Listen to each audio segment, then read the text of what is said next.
Okay, good afternoon. Let's roll right into our post-race press conference for today's 20th annual Crown Royal presents the Samuel Deeds 400 at the Brickyard, powered by BigMachineRecords.com here at Indianapolis Motor Speedway.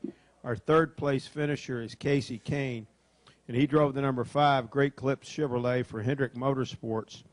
And Kasey comes out of this race now 9th in points, and certainly as you look back at this race, your car obviously was a contender, but just talk about how this race unfolded and how you thought things played out today for the number 5 team. Yeah, I felt really good about, kind of the speed we had, especially the last 50 laps. I struggled early some in traffic, I'd get tight behind cars pretty easily, so that made it really tough. Got passed from behind a few times trying to pass the guy in front of me, and we lost some track position there. And Kenny Francis did a really nice job making the car better throughout the race. And the last 2 runs, I felt like we were as good as anyone, maybe the best car throughout a lot of those runs, a lot of the laps of those runs. So it was a good day. Our Great Clips Chevy was quick. Hendrick horsepower was key. Felt really good to have that, and we came close. We caught the guys at the end, and we just never got to the lead. We never got to the front. We were kind of close throughout the race, but then we'd lose it and have to come back. And I was glad to be able to see Jimmie at the end and Ryan, and but we just never got up there. Thank you, Kasey. We're now joined by our race runner-up. We're now joined by our race runner-up. That is Jimmie Johnson.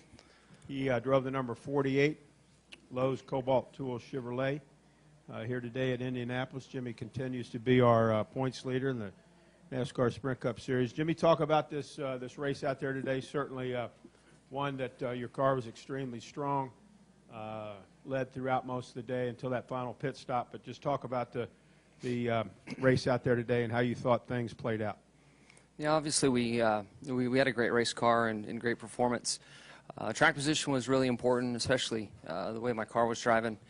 Although it had plenty of speed, it wasn't the easiest thing to drive. So my times that I caught lap traffic or had to pass someone for a position, it took a lot of risks to get that done. But was able to manage all that well. We maintained great track position through really the bulk of the race. And then there at the end, we had a little mistake on pit road, and the 39 took 2 where we took 4.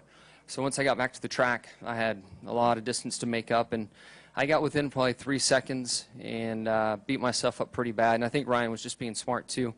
And once I got to a certain distance, I believe he decided to go at 100%, and I had plenty of speed today. So, throughout the race, I saw him at the beginning, then the middle part, didn't see a lot of him. And then when I saw him again at the end, I knew I was going to have my hands full with him.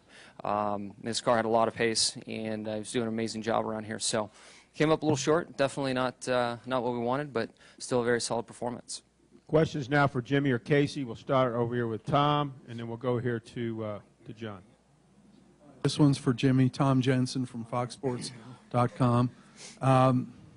Jimmie, tough circumstances for you. I've heard you say on several occasions that no matter what happens, you and Chad have a pact that by noon Monday you're on to the next week.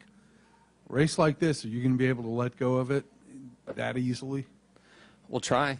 The biggest thing that's in my mind right now is we win as a team and we lose as a team. And there's been some late race mistakes on my behalf and situations that have taken race wins away from us. Granted, they weren't a major event like this, but we win as a team, we lose as a team, and we still ended up second. We have a lot to be proud of over the course of the weekend, and we'll do our best to let it roll off our shoulders by tomorrow afternoon. Let's go ahead, right here, John. John Oreovitz of ESPN.com. A question for Jimmie. A lot of build-up, about you possibly becoming a 5-time winner of the Brickyard coming in. A bit of a letdown now that you're leaving as a 4-time winner, especially being so close? Being a 4-time isn't all that bad, so I can go home with a smile on my face. Sure would have loved to have been 5-time, and today we were awfully close. And these things are so hard to win. Having a race-winning car like we did, I hate to let this opportunity slip by, but it's gone. Not a lot I can do about it. And we'll try to come back next year and do it again. Let's go to Nate Ryan, and then we'll go over here to Bob. Nate Ryan, USA Today Sports. Two for Jimmie. When you say that the late race pit mistake, you mean just that the stop was slow, or would you just prefer 2 tires? If the stop had been slow, could you have maybe kept the edge? Or I think we had like a 17-second stop. Yes. And I don't know what the distance was at the end. I would have been a lot closer to him. Catching someone and catching them and then passing them is different. I'm not sure what the delta was when I entered the track, how big of a gap I had from the 39 to us. But we definitely had a mistake on our stop. So I could have been 4 seconds closer leaving pit road. I'm not sure where that would be, like I said. But definitely, just one of those things that happened late in the race. Didn't need it then, but stuff happens. I didn't. We try. Everybody scans us, and really, when you're the dominant car, they're going to do the opposite of what you do. I think I pitted before he did, so it was an easy call, I think, for them to do the opposite. And then I think the two gave them the track position they needed, and then with our mistake, they had a nice cushion. And one more. I know you spent some time with Ryan in Victory Lane. You guys go way back to when you guys were rookies in '02, and I think at one point, many people thought he might have been a 5-time champion, and not you in '03. Does he get enough credit as a driver? And are you surprised that he doesn't really have a future secure for 2014 yet? Well, when I look at things, people, we talk about it a lot, and then there's certain examples that pop up, and maybe those examples are overlooked, but the relationships that exist between driver and crew chief are key. You look at Ryan's success with Matt's departure. Not a lot of good was going on. Then they're back together, and they've had a lot of speed, and now winning, arguably the biggest race of the year. And I put a lot of stock in that, especially amongst the 600 cars that are out there, 7 cars that are out there. We all have the same stuff, and it's the relationship between the driver and the crew chief and the engineers and what happens in that little hub inside the transporter that puts speed in these race cars. And there's a great pairing there with Matt and Ryan, for sure. Let's go here to Bob right there, and then we'll go to Dick. Go ahead, Bob. Yeah, Bob Kravitz with the Indianapolis Star. For both of you gentlemen, is there anything that NASCAR or the IMS can do to create more passing, especially up front, and maybe make for a better show for fans here at Indy? I know in '04, my first year here, it was actually pretty easy to pass, '04 and '05. And since then, it's been really difficult, and it was after they did some work to the track. I know the tires have changed, the cars have changed, but before, '04 and '05, however the track was then, you could run the outside and you could kind of diamond and get runs down the straightaway. And right now, really, a lot of the race, you're equal, and it's hard to be behind a car and carry that speed off the corner running in their track. So right now, we can't move around enough. And so how do you move around? I mean, if they could make the surface or the tire so we could move around, would be probably the only way you're gonna make that happen. Yeah, I definitely agree. I mean, this year's 500, I think, was kind of unusual with so many passes for the lead. But in general, on a flat racetrack, it's just tough to pass. You need a second lane with some kind of banking. In these corners, they aren't really that long. You have 4 90-degree turns, so that puts a lot against this racetrack for side-by-side racing. But we still love this place.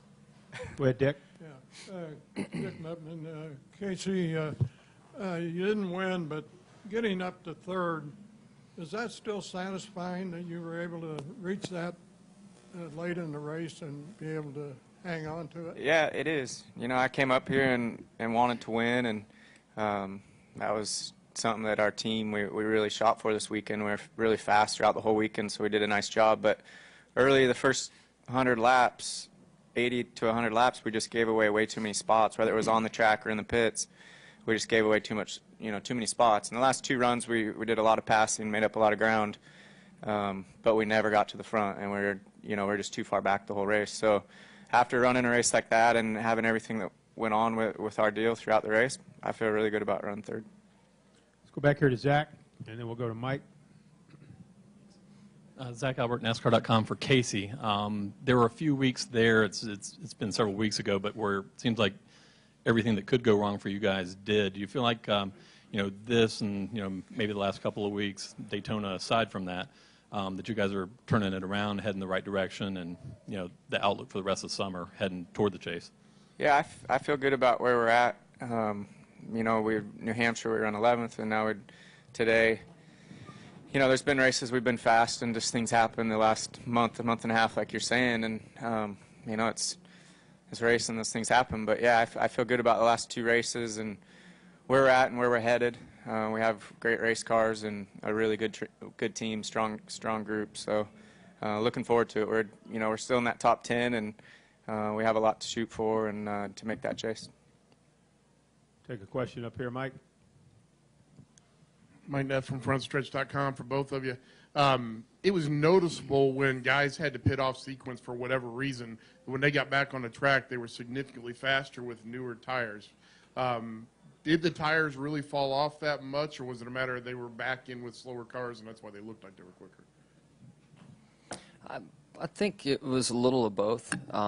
Traffic was tough to deal with, but tires made a big difference. And the biggest example to me, I was on 2 next to last stop, and Ryan was on 4, and he was mired in traffic, worked his way through, and started to track me down. And I think that led Chad to his decision for 4 on our last stop.